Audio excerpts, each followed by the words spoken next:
of the year is almost here. The final Splash Play show of 2021. Did you count up how many shows we did this year? No, I would have been helpful to do, I guess, to track this, but we are going to do the usual things we do, cramming the Thursday and Friday shows into one. We're going to be joined by NBC Sports Edge's Pat Kerrane in a little bit. We're also going to talk about Week 17 news, do low ball with Nana Pete, give a New Year's resolutions for ourselves and also for fantasy players out there, and of course, ride or die picks for every Week 17 game. So, Pete, hit that intro.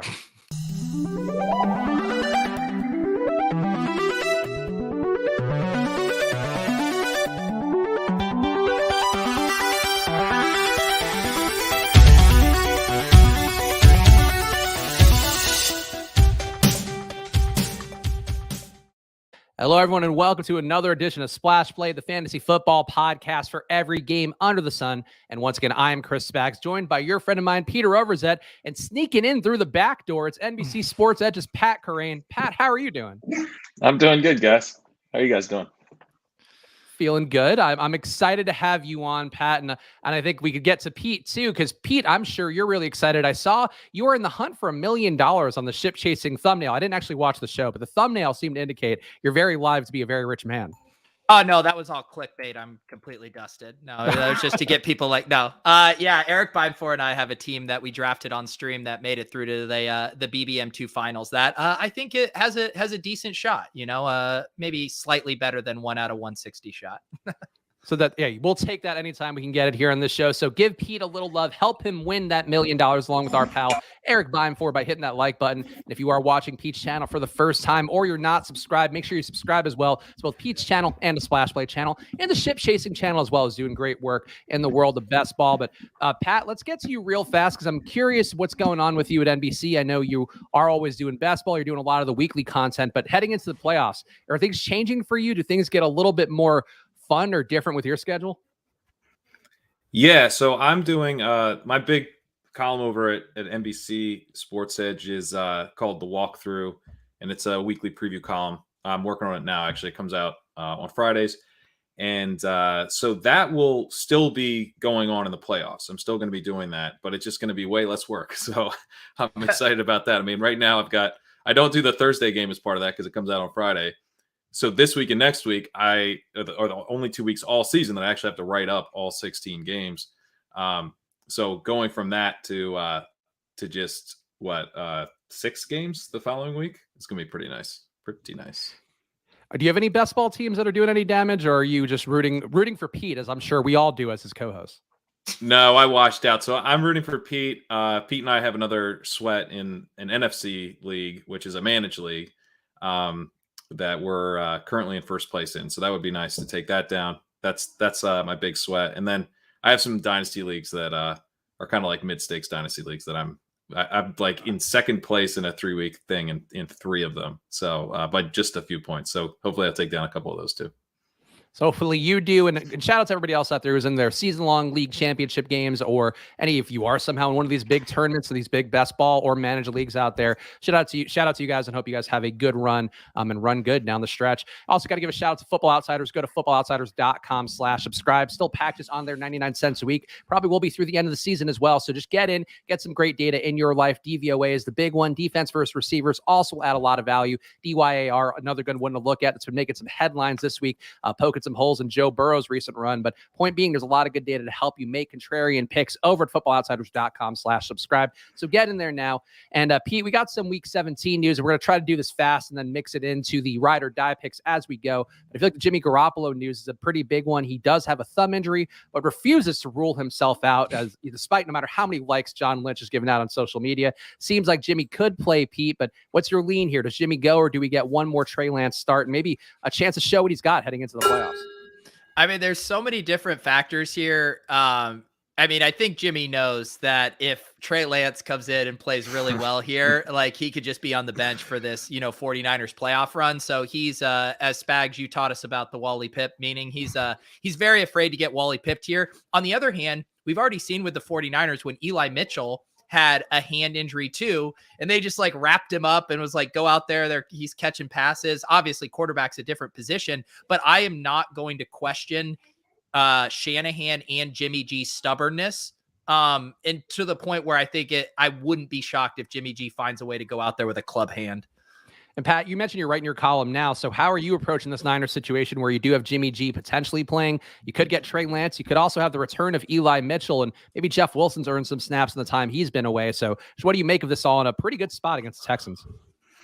Yeah, I agree with Pete that I could totally see Jimmy G playing. So the way I handle this is I write it up last. I don't have to rewrite a bunch of stuff because it comes out Friday, and the idea is I'm not going to update it. Although I sometimes do have to update it, but to avoid that, I want to get the best read on how it's actually going to go down. I mean, if Trey Lance plays, I'm excited about Trey Lance, just from the rushing and everything. The reason everyone else is excited if he plays, but if Jimmy goes, I also agree. I think like if he goes, he's probably going to be pretty close to, I don't expect the offense to be like significantly worse than it usually is. So that's probably better for Kittle and Ayuk. And potentially Samuel as well, depending on which role he's in this week. Here's the real question, Pat, and we have to be objective because as Alex is saying in the chat here, we all want a Trey Lance game so bad. Do you think Trey Lance in this spot, and you got to factor in what Shanahan's going to do with play calling, like can he put up a 35-point game if he gets the start, or are we looking at more like a Tyler Huntley, Josh Johnson, like super efficient, 25 points, gets a couple touchdowns, but not like the eruption spot? I think he can put up that game because he's going against Houston, right? I mean, that's just, you're in a spot where he could just have no problem. Like Houston has been surprisingly frisky at times, but they've also been terrible at times. So just from a ceiling perspective, I think he does have a ceiling. So yeah, I think he does have access to a pretty high end ceiling, and partly because like he was usable even while being terrible as a passer. So I know that Shanahan's, of course, now talking him up that he might actually have to play him, but it is, I think quite possible that he's going to be better as a passer than he was, and significantly better maybe, which isn't really even that high of a bar. But because of how much he can do with his legs, if he shows improvement as a passer against Houston, he could deliver a really big week. A pretty big implied total for the Niners in this one with 28 implied points. So make sure to keep your eyes on that news. And of course, check the walkthroughs column, and hopefully they'll give that news to Pat sooner so he doesn't have to keep paying attention all weekend long. Other QB machinations out there. Teddy Bridgewater looking like he's going to be out at the Chargers means another Drew Lock start. Feel like Drew Lock last year kind of intrigued me from time to time. And overall this year, Pete, I'm not quite there. Do you have any feelings for Denver in the spot with Drew Lock probably going again against the LA Chargers? Yeah, outside of if you like an advanced a best ball team that has Drew Lock as your QB2, I don't think there's much to be excited about here. You're not starting him in season long. You're not playing him in DFS. There's just too much opportunity cost this week. A ton of good quarterback plays. So yeah, I don't think this is relevant for the QB position itself. I guess it's kind of a knock on the Broncos pass catchers, but they've been kind of in tough spots the past few weeks and not very attractive at all. I guess the only other trickle down effect, do we have any thoughts on how this affects, Javonte Williams and Melvin Gordon? Pat, do you have any thoughts on, if those guys are in play this week, even with Lock at quarterback? I don't really think they are. Like as much as I really like Javonte Williams, I think he's really good. But we know it's going to be a split. Like it's going to be like a 50-50 split, like exactly like it was last week.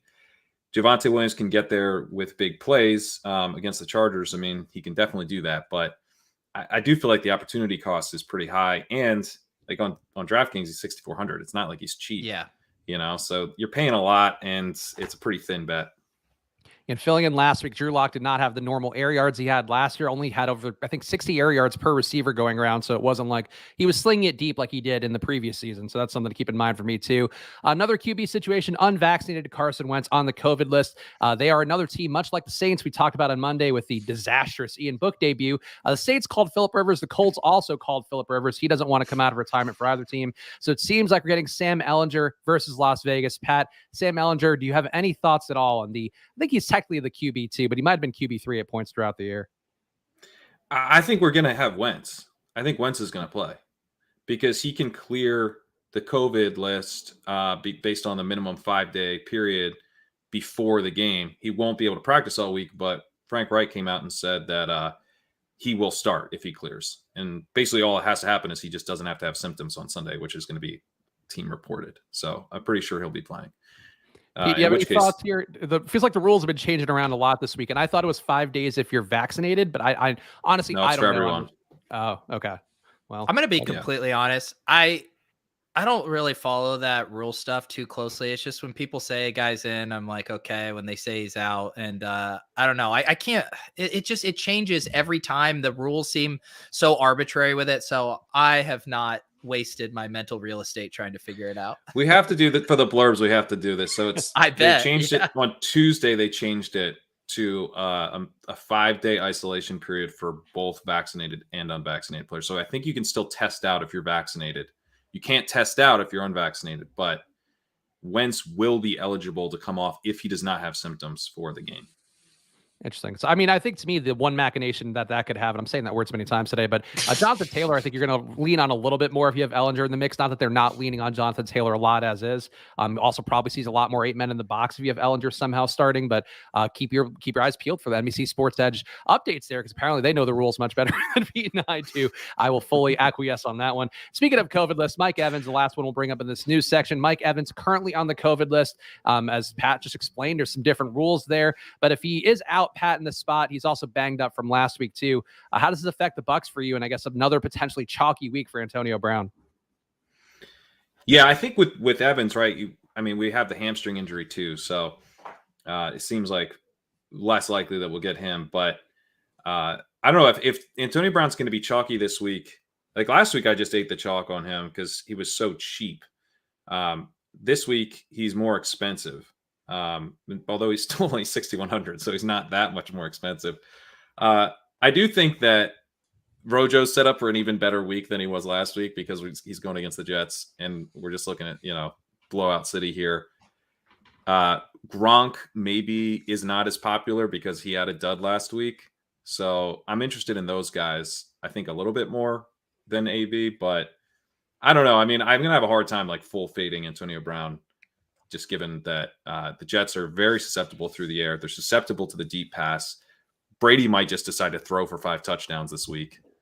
So, you could definitely see AB getting there in a big way. Pete, do you have any thoughts on the Bucs here? And Antonio Brown, who I know you mentioned in the Fantasy Life newsletter that he's got some milestones he has to hit for receptions, for TDs, for yardage. Maybe his last game to do that, depending on what the Bucs do in Week 18. So how do you feel about the spot?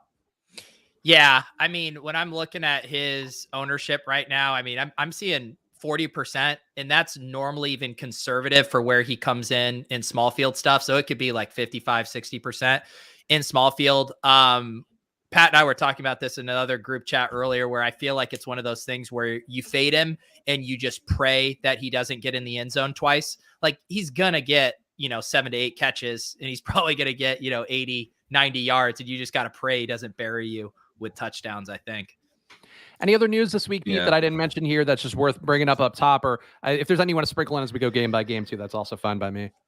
I feel like the Ravens quarterback situation is the other one. Lamar back at practice, but there was those videos of him like limping around. And then Huntley also, I think, is eligible to come back. So I don't know, Pat, do you have a lean on how that situation could shake out?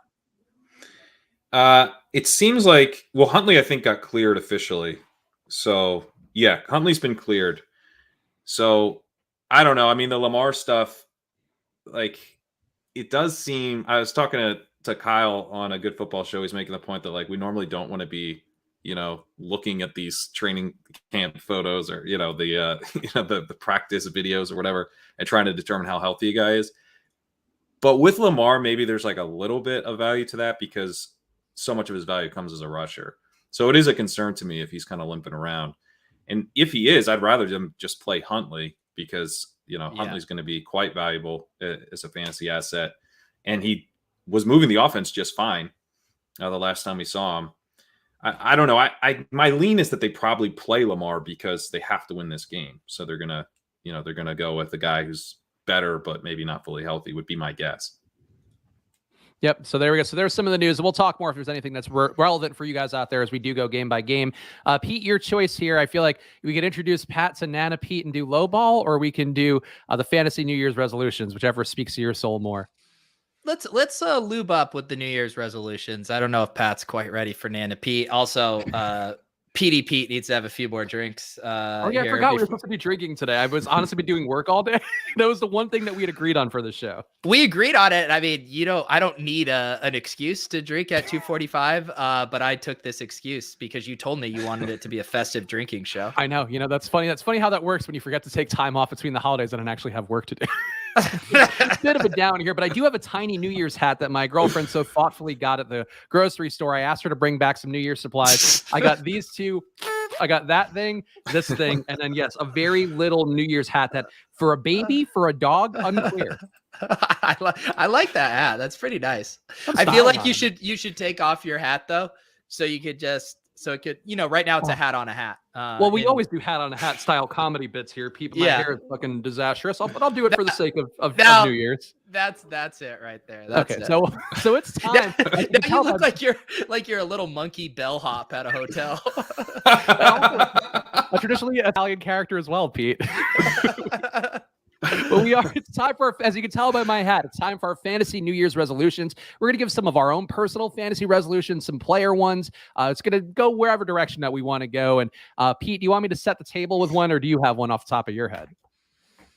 I mean, I would like Laviska to score more than 10 points in 2022 in a game. I mean, that seems like a great New Year's resolution for all of us. Do you think he's going to do that on the Jaguars, though? I mean, Pat has me worried that Trevor Lawrence is just stone cold bad and that we can't keep using the Urban Meyer excuse here. I mean, Pat, what's the dynasty outlook for Laviska Shenault? Where do you rank him heading into this offseason? It's not great because he's coming off two pretty mediocre seasons. And the only, kind of like Lawrence, the only thing you can say is well, it's situation. He's versatile. He's been used on the slot and the outside. And he's generally performed pretty well considering how well the other wide receivers in the offense are performing. But I don't know. I mean, I'm legitimately nervous about Trevor Lawrence. I think they need to make the right hire. If they bring in someone, if they were to bring in Kellen Moore or something, then let's go. They'll figure out some ways to use guys creatively, and they'll figure out how to maximize what Lawrence does best. But also Lawrence isn't as good as we thought he was, right? There's just no scenario where he's kind of an Andrew Luck style, that can't miss prospect profile. I think it might have somewhat missed, right? I don't know. I'm skeptical that he's going to be kind of a generational quarterback at this point. I mean, yeah, I think the offensive guru thing is an important one. The hire that they make probably has to be a QB developer and a guy with some creative schemes. And Kellen Moore, I think, is a pretty good pick as well. I would use my beloved USC new head coach Lincoln Riley as if he had made the pro jump. But one of those guys who's treated as a visionary and does sort of scheme creatively, I think is going to be the best solution for Lawrence. I'll give a New Year's resolution. I'll give one that I hope will speak to people out there who, especially in season-long leagues, if you drafted this guy, I think you want to see him make this lifestyle change. Christian McCaffrey, I think his New Year's resolution should be no more influencer life. And I was going through just searching Christian McCaffrey headlines, and his girlfriend, Olivia Culpo, former Miss USA, very beautiful woman, very popular on Instagram. She was tweeting about her 2021 trends. She's like, well, I know you guys love Christian and you love dogs and food. It's they just like giving her likes because Christian McCaffrey's in the photos. His downturn has come entirely in this time period that he's dated her. He now can't stay on the field. I think you don't hear about Derrick Henry out there trying to chase some influencer girls. No, he's at work probably every day carrying logs around like Rocky IV. And I think that's what I want out of Christian McCaffrey. Hold yourself up. Don't worry about the likes and just get yourself in condition to actually play a full football season. This is such a bad take for you, Spags. This is like the counselor meets the Barstool version of Spags take is worry about every other one of counselors' posts these days is that Christian McCaffrey cares about modeling too much and not about playing football. I saw these ones blowing. I remember when Osmo in the beginning of quarantine launched their side action site where they were trying to do Barstool posts, and now I think they're just kind of doing sports gossip stuff. But I wrote about this and got a lot of shit about because I wrote, no, Christian McCaffrey's going to have his worst fantasy season ever. He actually did have it, and granted, he's hurt. I get it. But now we're going 2 years in a row of him just being bad. At a certain point, Pete, you got to look at the factors that changed. The one factor that's changed is, in fact, the fact that he's posing for these photos every single day with his hot girlfriend. Yeah, I mean, I would say maybe causation doesn't equal correlation there. But Pat, what's Well, your take? well, Juju Smith-Schuster, famously on TikTok, his career goes down the tank. I think there's something to this social media. It's real bad for the NFL players. You got to stay off it. There's a fine line. You want to be invested, but not like LeBron's good at it. Like LeBron, I think, has made some things more likable. He's also sometimes he's less likable, but I think overall, that's the hits you're going to take. I just think he needs to post less. That's all I'm going to say. Pat, do you have a New Year's resolution for yourself or a player that you want to give? Yeah, I'll give one for Melvin Gordon. He's going into his age 29 season, and he's a free agent. Go test free agency. You gotta make sure you maximize how much money you're making in your career. Get that final contract, man. Go get that money. Can you imagine just Twitter's meltdown after all the Javonte Williams 102 talk? If Melvin Gordon just signed a massive extension with the Broncos, Yeah, specifically not with the Broncos. Yeah, you gotta see what else is out there. I feel like maybe not. Maybe this wouldn't be good for the Michael Carter fans, but I feel like that's a Jet signing, or at least historically a Jet signing, where they pay him too much. He comes in and he breaks down after year one. That's actually a great call. And I would be drafting. I would have an insane exposure to Michael Carter in the 9th round. Any other resolutions for you, Pete? I do have one for myself in general fantasy, but I'm curious to see where you would go next. I mean, I can do a legitimately broad personal New Year's resolution. I in the off season, I do a pretty good job with my morning routines, and I get to read a lot. And then the season starts, and I do hold on to working out. That's the one thing I stay consistent with football season. But every other good habit I have, going on walks, meditating, reading, eating healthy, all of it just flies out the window. So I need to start strong and hopefully next year carry some momentum into the season. Because it's been glued to my computer way too much. But I think the people would disagree. That's what makes you so great at creating content, is your sacrifice of real melding your ass to the chair. I think at what cost, Spags? At what cost? Pat, any others for you? I will say one for me, and I think this ties into you. I need to play more best ball next year. I know we've talked about the splash play content schedule. We'll be stealing directly from the Ship Chasing Show, just doing best ball drafts weekly, likely on Underdog. We'll see. But I think that's something that excites me more, because I like just seeing you guys down the home stretch. I don't care about season long as much anymore. The best ball, mixing the gambling, I just need to shift some of my DFS spend to best ball and probably pay more attention to what you guys are saying on Ship Chasing. Yeah. I guess for me, maybe diversification would be a fantasy football related one, where I just, especially with the best ball, just making sure to, because this was an interesting learning experience for me with best ball, just seeing how much the ADPs were shifting over the course of the season. From where the ADPs were right after the draft up, right up until the season, things changed a lot for different types of players. And I want to do a better job of factoring that into when I'm taking guys, and, being okay mixing it up early on certain guys, hammering guys that I didn't have enough of if their price drops, but being more price sensitive in that way. I think, and in general, kind of just being more price sensitive. I want to do a better job too of listing out where I think guys are kind of as a raw, this guy's a 3rd to 5th round value. And then kind of taking that through the process and seeing where he lands. And it's hey, the projections really like this guy, but his profile isn't that great. Maybe don't get wrapped up in the hype. And just, I don't know, trying to stay trying to come up with better priors, I guess. That'd be cool. Hearing you say that, I was trying to think of something when you're drafting these best ball teams, if you almost had a red light, yellow light, green light, for these guys, where it's you like this guy, but Trey Lance in the 9th round, that's a red light. That's too much. All right, you're taking him in the 10th or 11th yellow light. Okay, now he's in the 12th or 13th green light. Just as that kind of check on, yes, we like this guy, ... in a vacuum, but the price can change things in a big way. Yeah, and I think you can kind of talk yourself into those price changes as they're happening. You can always be well, but think about who else is going there. He's a value compared to this guy and this guy and this guy. But just having, I sat down objectively and said, I think, this type of profile makes sense in this round. And now he's 2 or 3 rounds ahead of that. Where else can I pivot? Where else can I try to get exposure to guys that I don't have enough of? Yeah, and I think for me, that's one thing too, where I certainly bought in. I wasn't as sharp as you guys going into this best ball season and was buying in on more of the roles and the opportunities left behind for guys like Mike Davis. And then it ends up being Cordell Patterson, was we've talked about beaten to death on this show, a much better play. And I think, the thesis of that, to steal a Pete phrase, I think is still strong, that you want to target some opportunity. But I think being more agnostic about the player and more the opportunity itself is something that I will personally try to adhere to. And Pete, you're gonna have to keep me honest on that when I get what asshole I'm gonna get way too talked into. I feel like it's probably Melvin Gordon again.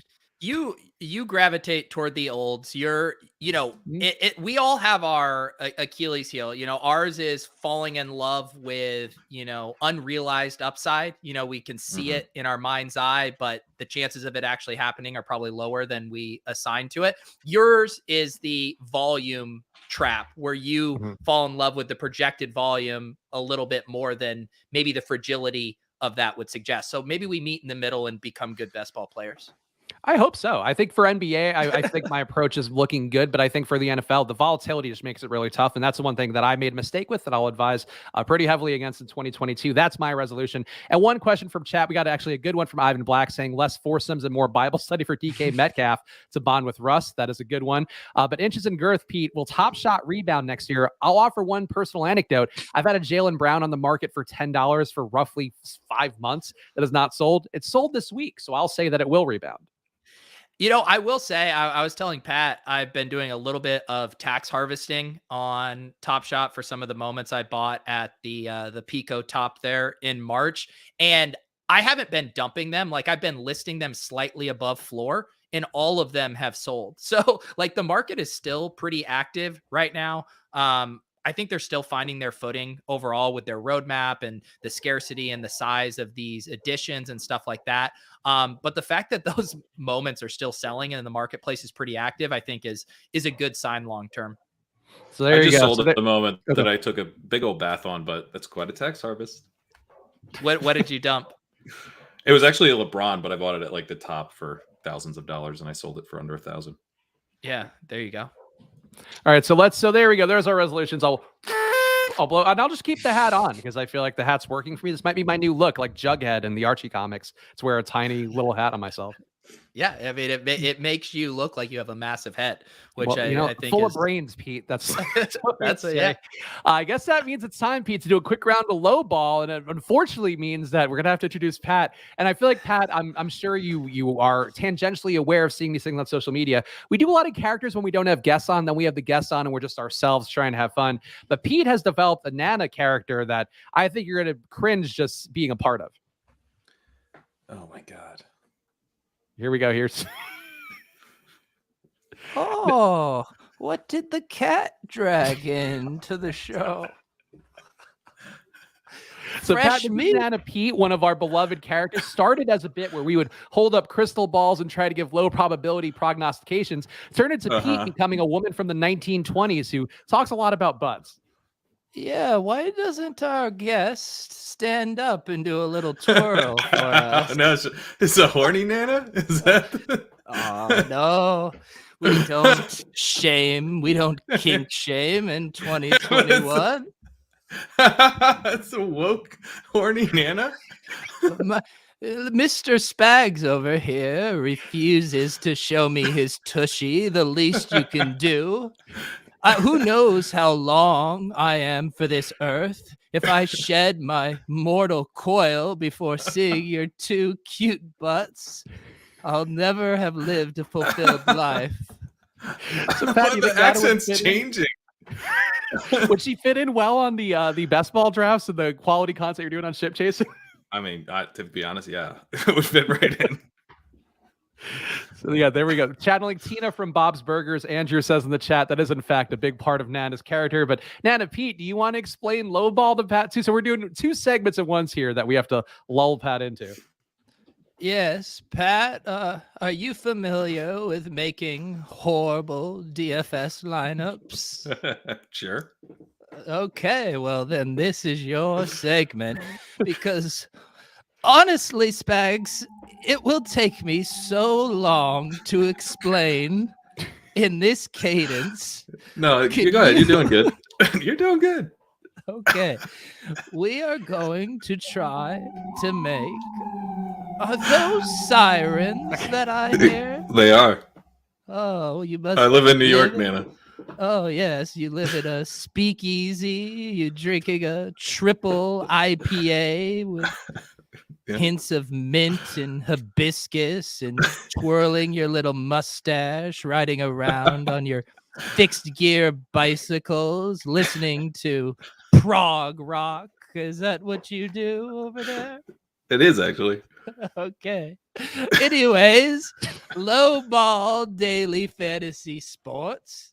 Instead of trying to win, you're trying to lose. Lose to the point where you actually win. You must use 49,005 score of your salary.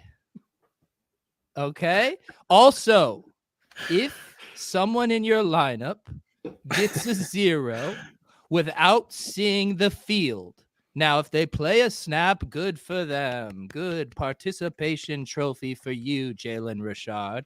But if they do not see the field and they get 0 points or they're injured, that counts as 20 points, which would be a death knell to your low ball roster.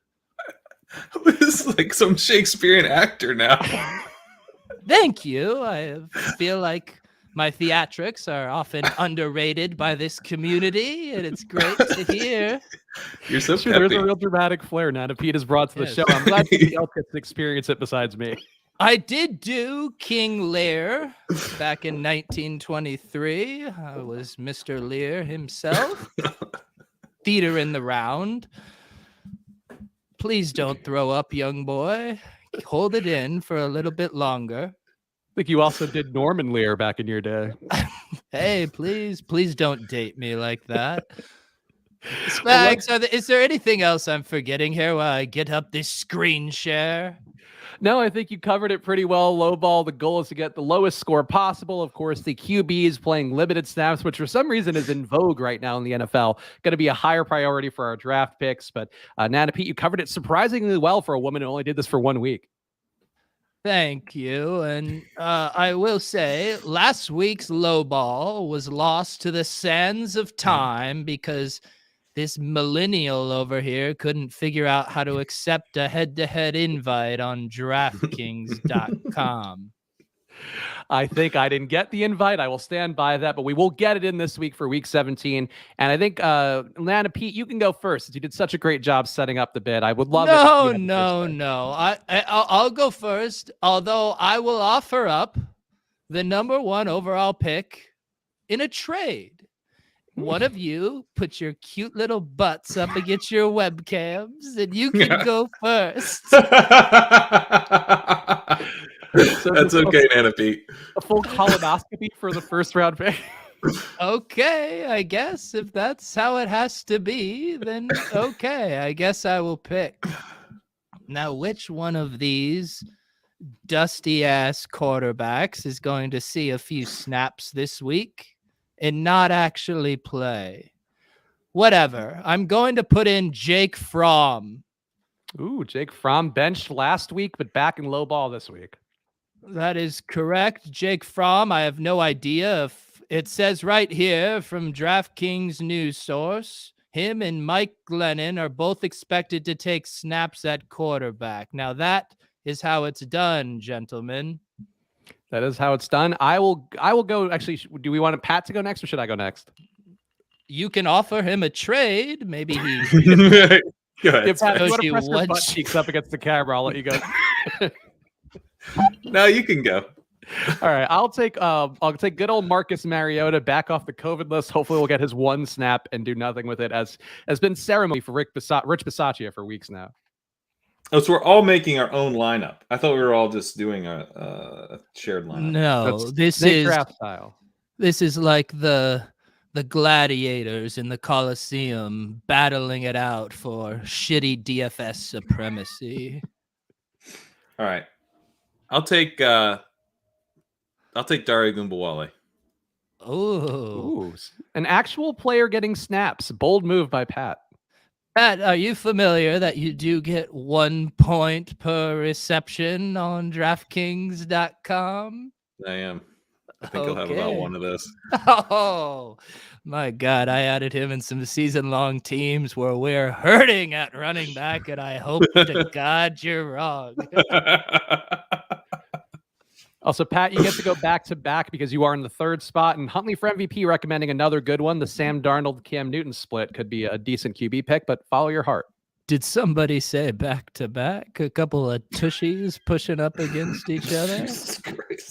I should have said it that way. It got you all perked up, all worked up and perked up. I'm wet in my nethers. Again. How did you pull out nethers, man? Oh, man. Like Charlotte's Web down there, just one drop. Oh, jeez. What other great Week 17 DFS play do you want to add to your low ball lineup?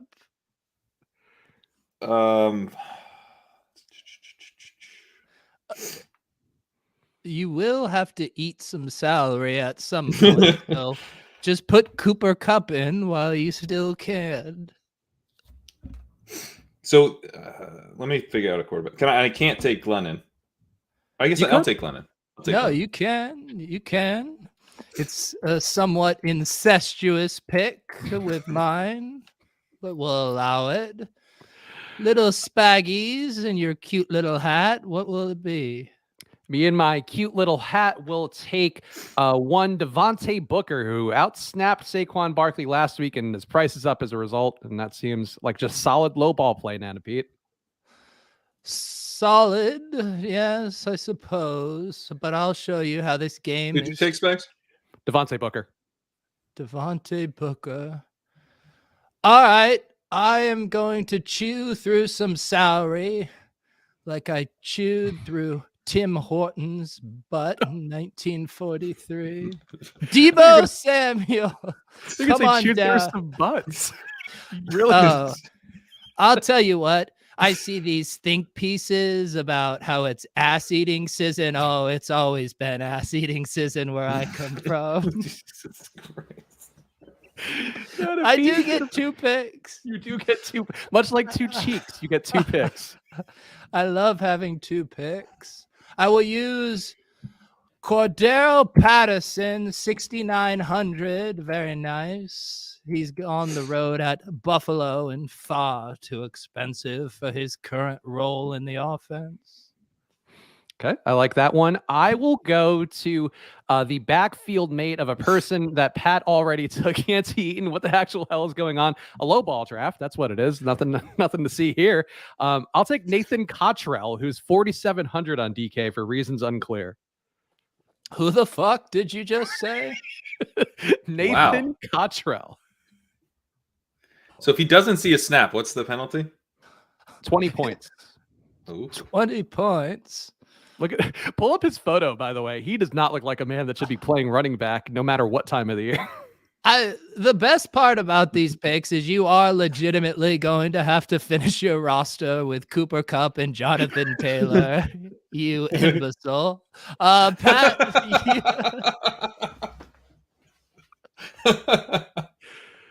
Also, for everybody confused, John Todd, he wishes this was his real life Nana. So there you go, Nana Pete.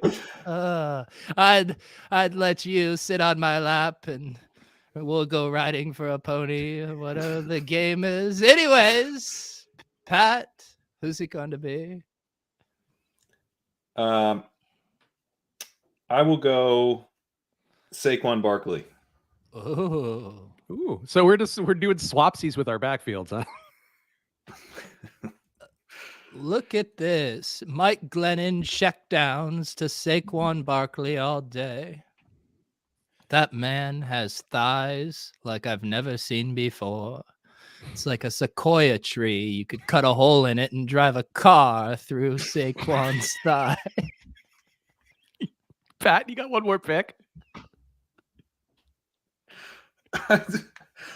Oh, my God. Sequoias are the thickest trees in the entire world. Thank you for clarifying. And you know what? Mike Glennon is kind of like the redwoods of football players, the most elongated neck I've ever seen. Need binoculars to see his neck. Apparently, the General Sherman tree is the thickest tree in the whole world. Please don't Google National Geographic bullshit on this show. Trees of the World tells me that the Mexican cypress also pretty thick. too. Why are so many of you turning on this stream at the 40-minute mark? That's the real question. I'd like to think we perfectly led into this segment. I'll go Brandon Ayuk. Oh. Brandon Get that Trey Ayuk. Lance downgrade. All right, so on the Smart. one hand, you say Trey Lance is going to score 40 points, and yet now you're pissing on all of his pass catchers. Your Just generation. Just one in has particular. Okay, all right. You're the But one what- who took Debo. What Man. other guy are you going to take who sounds like he fought in the Civil War, Spags? I'll take General Terry McLaurin from Washington football team. Still over 6K, has not been good, I don't think, in a month or so at this point. Okay. It's now my turn to find an egregious value. There is one Mr. Julio Jones. Is he going to play? I think he's on the COVID I think list. he will play. Okay, please Wait, let play me go Julio. on Monday. Yeah. So he'll play 2 snaps, pull his hamstring, and limp off to the field, and we'll go W over here. Very timely Okay. reference, Anna Pete. Who's your second pick? My second pick might have to venture over to tight ends, as I am wont to do, if you know what I mean, Spags. I do. But I- that's what you mean. I will take, you know what? We're going to chew through salary. We're going to do it. I don't believe it. He can't get away with this. He can't continue to get away with this. Mark Andrews is going in at 7,400. Okay. The top scoring tight end on the year. Great pick by Nana Pete. I will take a man coming off the COVID list who's been running hot, but now there's too many receivers. Gabriel Davis at 5K will be my next receiver. Oh, great value pick and one of the most explosive offenses we've ever seen in a plush matchup at home in a must-win game. Sounds like a great pick for old Spaggies. Thank you, Pat. What are your 2 picks? I'll go. I'll also go over to the tight ends, and Nice. I'm gonna take Kyle Pitts. Oh. Have you You not like that seen his ADOT is incredible. One of these long bombs will hit, I assure you. I might be 6 feet under when it happens, but it will happen. He's somehow only 160 yards off of the most rookie tight end yards ever, which feels unimpressive the way that he got there. 18 games, I guess. Mhm. All right, Pat, you Next. got one more. You got 2 picks. I'll also go San Francisco defense. Oh. You can tell if Nana Pete's disgusted or orgasmic. Oh. It's really one of my issues in life There's in a general, though. There's a few more droplets in my nethers after that pick. Oh, you're nethers. I too want to pick a defense. Well, I get to go before you, Nana Pete, and I will Don't take do Tyreek it. Hill on the way back. Ah, great pick. In an eruption spot after a down Yeah. week in a pace-up game. He's actually and in a great spot. It's a Like, Byron legit. Pringle week. It's a Travis Legit. Kelce week. I was writing up that game earlier, and I was like, "Man, Tyreek is going to be a smash this week." Spags, build your Millie Maker lineups in your own time, please. If Nathan Cottrell ends up the Millie Maker, I'm never doing this show again. I will say that. All right, we're going to do the Philadelphia Eagles defense because they're too expensive. And we're also going to do Kenny Galladay. Jake That's a good one. Fromm to Kenny Galladay, a tale That's as old very as good. time. 60 snaps last week, none of which useful. That's fun. I will go to tight end here on the way back and take a guy coming off the COVID list who should be playing, Darren Waller at 6,300. Didn't he just get placed on the COVID list? I thought he's coming off the COVID list. No, he was just placed on you it. know what? Never mind. Yeah, He was placed. injured. and that No was... take backs. It is written in I think we're allowed to stone. have take back. There's too many moving parts, Nana Pete. Fine, I didn't click it, so I suppose it's like chess. As long as you didn't take your hand off the piece, it's allowed. I will go then. I'll go George Kittle's way. Nobody took him, right? No, I mean, talk about the No one took him. actual best tight end in football, George Kittle. I mean, look, I'm picking a lot of great players for this lineup. I hope they all do fantastically so that Nana Pete can feel good about herself. Oh, I always feel good about myself, especially if you'd take off those pants and show me what boxer briefs you have clenching your buttocks. You strike me as a Hanes man. They're Reeboks today, Nana Pete. Also, Nana Pete, I think we forgot you had a hard 330 out. Oh, shit. Look at that. This show is out of control. It's not me. I pick very quickly. You don't talk that quickly. I tried to have someone else do the intro, but you guys insisted. All right, so I'll take Mike Gesicki. Gasaki. Gasaki. So what, I have 6,500 left. 6,500. You're gonna have to spend. You do have $500 of cushion for the pushing. Yeah. You could Great even minds, beat Nana an old lady to the joke. Who's it gonna be, Spaggies? Oh, for me, I will go. Aren't I I'll up still? Don't I get to? Yeah, I thought Pat had one more. I'm sorry. It's okay. You're old. We were I'll victory take- lapping. Oh, God, that could go bad. That could go really bad. God, I have to spend on someone. Put in Cooper Cup. He's due for a down game. I'll go Amari Cooper. Oh. Mm. Mari Pooper. All right, Spaggies, it is your turn. I will take I'll take the Rams defense going against hopefully Lamar Jackson. Okay. The Rams defense on the road seems fine. Oh, thank you. Finally got Now one.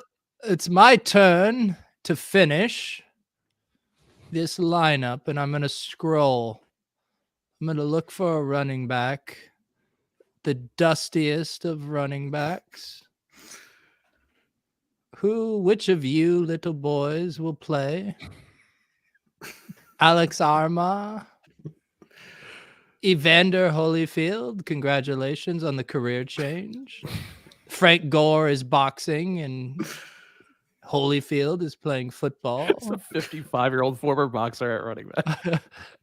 We've seen crazier things. Double the CTE. Fine. I will do one Mr. Philip Lindsay on the road at Tennessee.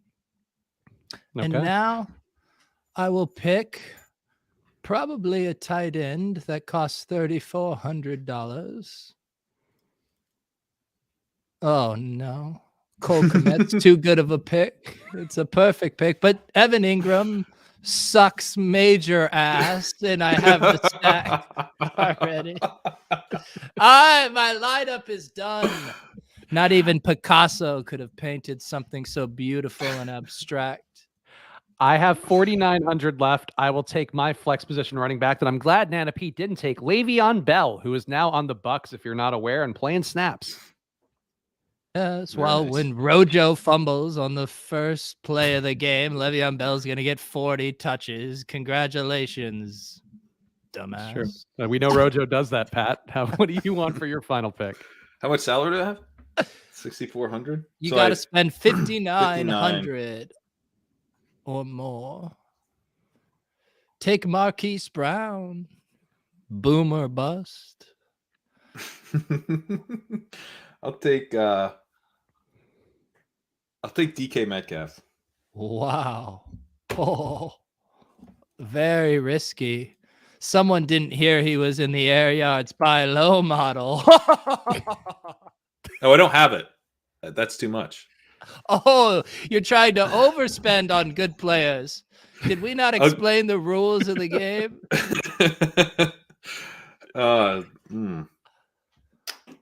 I'll go.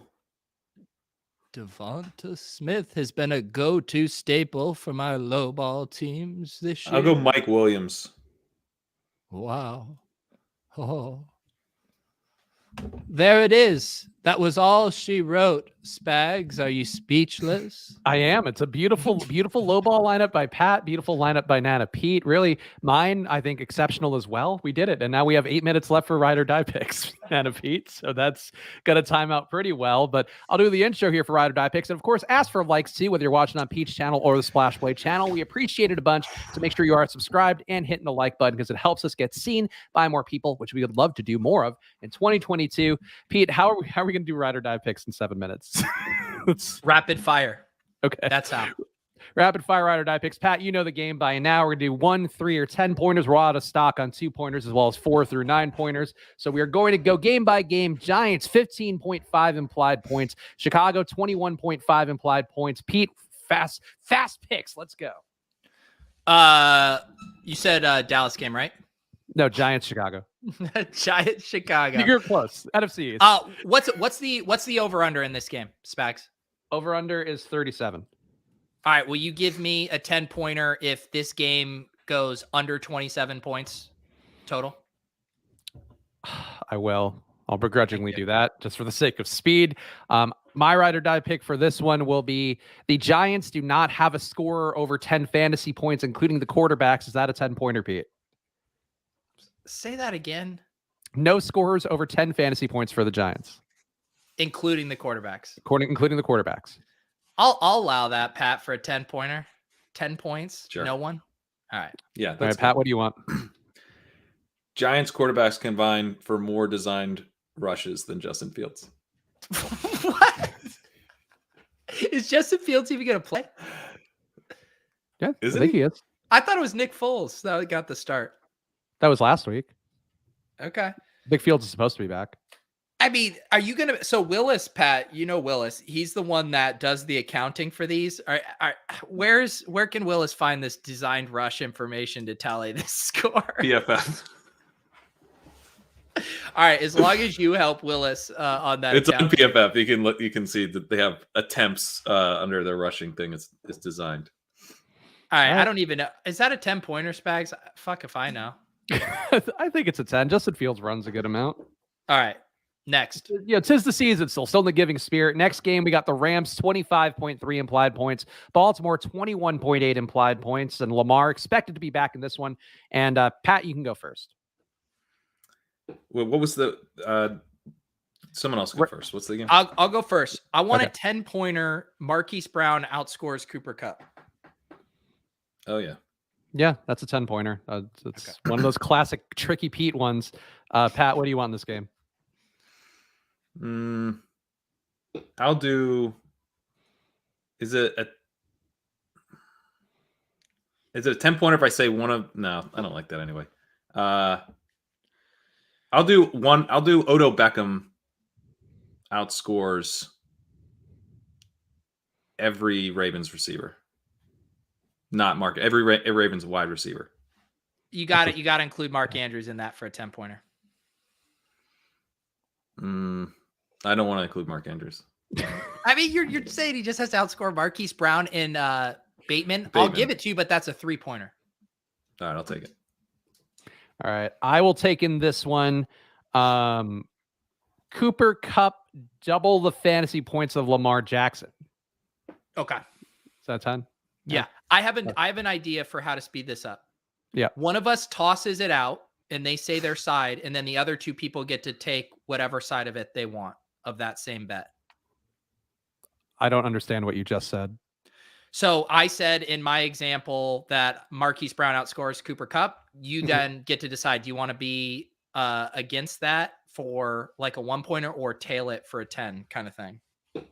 Okay, let's see how that goes in practice. Vegas 19 implied points, Indianapolis 25.5 implied points. Pete, show us how you want to play this. No, I mean, or we can just keep going fast. No, I mean, whatever's fastest for you. I know we had the hard out. All right, I will do. Can I get 10 points if Hunter Renfrow outscores Jonathan Taylor? Yeah, I'll give it to you. That feels kind of like a 3-pointer, just a PPR. Like, all right, how about this? Hunter Renfrow can get to 18 points and then outscores Jonathan Taylor by 3 points on DraftKings. All right, I'll give you 10. All right, deal. I will take Michael Pittman Jr. outscores all Raiders. Is that a 10? No. He's projected to outscore them all except Josh Jacobs by like a point. Well, including Derek Carr. That's still, I mean, he's projected very close to those guys. That's a 3. Outscores them by 2.5. By 4. Okay, so 3.5 done. All right. All right, Pat. I'll do.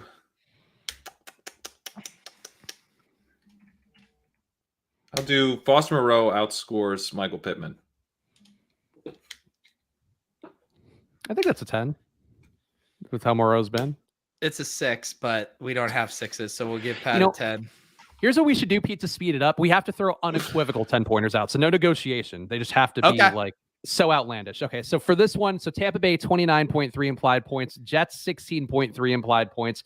Zach Wilson scores more passing touchdowns than Tom Brady. I think that's an unequivocal 10. Sure. I'll say Braxton Berrios outscores Antonio Brown for 10. Okay, Pat. I'll say Tyler Kroft outscores Rob Gronkowski. Okay. On brand. There we go. All right. So we're making the rise of the Jets in that one. Atlanta 14.8 implied points. Buffalo 29.3 implied points. I'm going to go to the steady 10-pointer. We've agreed it's a 10-pointer every week. Mike Davis outscores Cordell Patterson for 10. That's not an unequivocal. It hasn't paid off once yet, Pete. They have a 4-point difference in projection. You just said unequivocal 10. That's not okay. Well, we've been getting 10s for it. Fine. How about Dawson? Actually, no, I won't say Dawson Knox. Olamide Zaccheaus, highest scoring position player in the game. Yes. Yeah, you can take a 10 on that. That's a 100. I'll take a 10-pointer. Cordell Patterson outscores Josh Allen. Book it. Okay. So sure. Pat. Can I let's see. Would Matt Ryan outscoring Josh Allen be 10? Yeah. All right. There's a big difference in their projection. I mean, I got it in worse with Cordell Patterson, but I'll allow that. Chiefs 28.3 implied points. Cincinnati 22.8 implied points. Spags needs 100. Yeah, it's true, Willis. Thank you. I'm glad our accountant's saying that. Accountants are supposed to be arbitrary and unbiased. That's what they should be. For this 10-pointer for this one, I will say Noah Gray outscores Travis Kelce for 10. Okay, 10. That's 10. I will say for 10 points, the highest scoring non-QB in the game, Darrell Williams. Okay, Pat. Derek Gore outscores Joe Mixon for 10. Yeah, let's go. And that's a viable one. Blowout game script. That's how he's gotten there. Jacksonville 12.8 implied points for Jacksonville. Wow. New England 28.8 implied points. I'll take a Jacksonville win for 10. All right, I'll take Laviska Shenault in the winning Millie Maker lineup for 10. That's 100 pointers, Pat. That's 100. That's 1,000 pointer. Trevor Lawrence outscores Mac Jones, or is that not enough? That's not a 10. No, that's just sad. That's a 3. That's a 3. I'll do James O'Shaughnessy outscores Here we go. all Patriots receivers. Okay, that's a 10. Okay. Next game up, we got Miami 18 implied points, Tennessee 21.5 implied points. Pete, what do you want? I will say AJ Brown scores more points than Jalen Waddle and Mike Gesicki combined for 10 points. Okay, that's 10. Pat, how about you? I'll do. Jeez. I'll do. Deontay Foreman outscores Tua. Okay. Okay. I will take Durham Smythe outscoring the entire Titans backfield. Combined or individually? Combined. Okay, yeah, sure. Look, I'm trying to make it unequivocal. Philadelphia, 24 implied points. Washington, 21 implied points. Pat, what do you want first? Can I get a Heineke outscores Hurts? It's timeshare too, potentially. Yeah. You're talking about playing Kyle Allen? That seems pretty. That seems like a 10. Yeah, it's a sneaky one. It's a sneaky one. I'll let you have it though. All right, Pete, what do you want? I will do. Can I get 10 points if Boston Scott outscores Antonio Gibson? That's like a 3. Not really. It's kind of like a 10. It's definitely a 3. We don't even know if we're gonna get Howard this week. It's actually like he might be favored to do it. Oh, get out of here! Or doesn't go. It's like a 1. Get out of here! All right, I'll say Eagles D scores more DraftKings points than Taylor Heineke. That's okay. I think that's a 10. Thank you. Quez Watkins outscores Terry McLaurin. Okay. 10. Sure. Sure. Okay. Yeah. Houston, 15 points. Thank you, Willis. Willis. LOL, Pete, Look no at the way. projections. There's a 10-point difference in their projections. That's generally the threshold for a 10-pointer. Because everyone has Howard Houston, in right 15.5 implied points. San Francisco, 28 implied points. I'll go first. I will say David Johnson, highest scoring position player in the game. Okay, yeah, sure. 10 points. I'll say Trey Lance. Trey Lance scores over 40 DraftKings points for 10 points. Pat? Davis Mills outscores Trey Lance. Oh my God. You don't really mean that, do you? Well, but I have the out that Garoppolo plays. What a hedge. All right. Well, it should be whoever's the starting QB then for a 10-pointer. Yes, starting Okay. QB. All right. Good Then job, I don't wanna Spags. do it. I almost All right, let there that you go. go. It was just me hedging the him playing. Denver, 19.8 implied points. No, Chargers, wait, hang on. I don't want Wait. to do that anymore. Oh. I was trying to trick you guys. Oh. All right, let me do Rex Burkhead outscores whoever the starting running back for the 49ers is. Yeah. If it's a split, I Rex Burkhead outscores. Because No, Johnson's going to be back, right? Yeah. That's why I'm Fine, playing him, I'll Pat. out. I'm not happy All right, about it. Denver, 19.8 implied points. Chargers, 26.3 implied points. Pete, what do you want?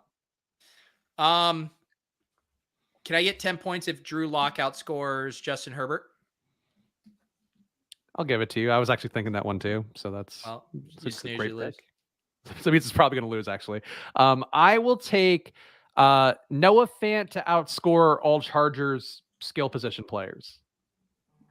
That 10? Yeah. Okay. Pat? I'll take the same, but make it Sutton. Okay. Okay. Arizona, 23 implied points. Dallas, 28.5 implied points. I'll go for this one. Christian Kirk outscores all the Dallas receivers. Yeah, I think that's 10. Okay. It's like a 9. Thank God. Pete? I'll give it to him. Yeah, it's bullshit, but I don't have time to argue. I'll say 3 players from this game are in the winning Millie Maker lineup. I don't have to identify which 3, but 3 of them are. Okay, I accept that. Pat?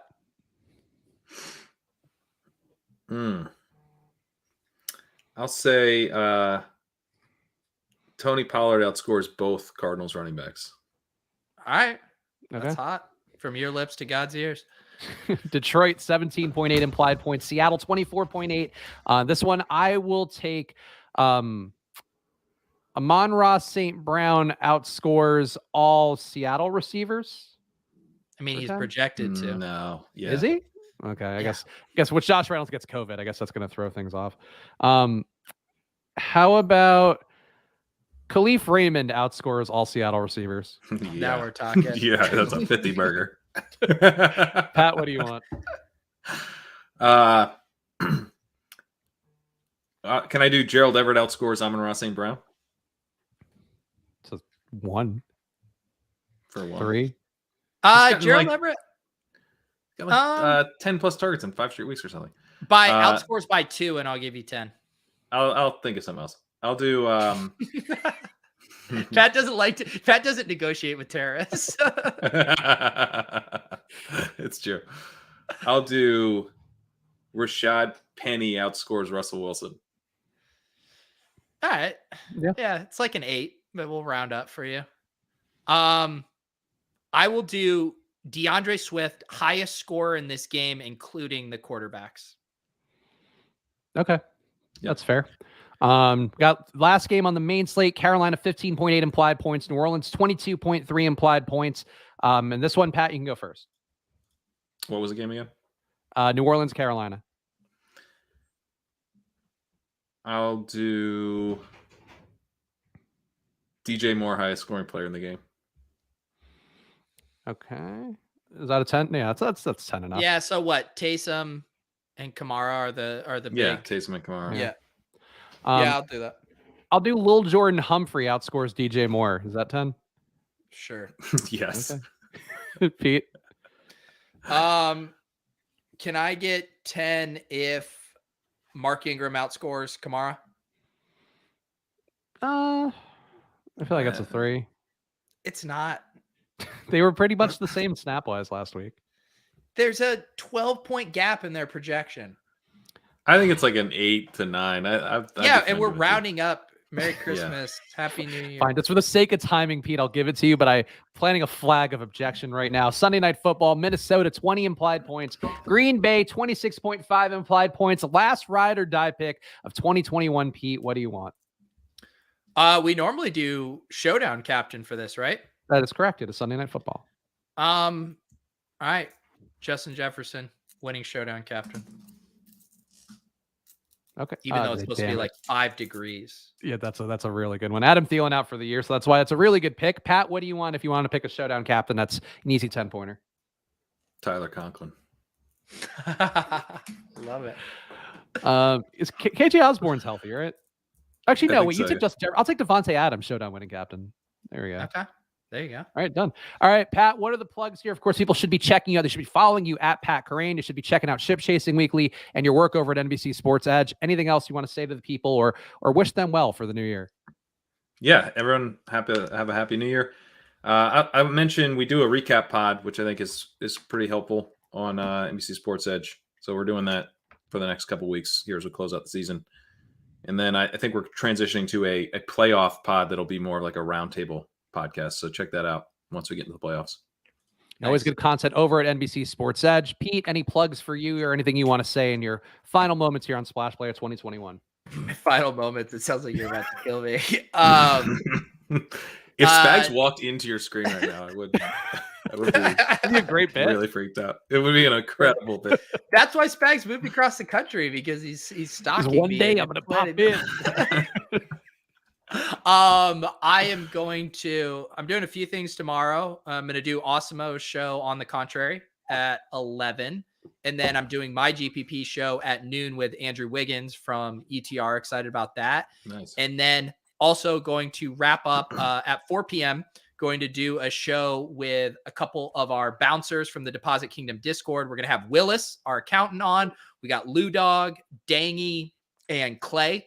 So we're going to kind of just do a little self-indulgent retrospective on the year. And I think I also should have a highlight video from a bunch of clips from shows, including this one from the year in the Deposit Kingdom to debut on that show as well. So you guys can come hang out with us and reminisce tomorrow at 4 p.m. So make sure to do that. Of course, subscribe to Pete's channel, see all of his content. Subscribe to the Splash Play channel as well, because that helps us out a bunch. Hit the like button. Go to footballoutsiders.com/subscribe. And make sure to follow at Peter Overzet, follow at Chris Spags, follow at Pat Kerrane, and follow at Splash Play Pod to know whenever we're doing a show next. It's going to be Monday, so come back Monday, 2:30. Happy New Year, and goodbye.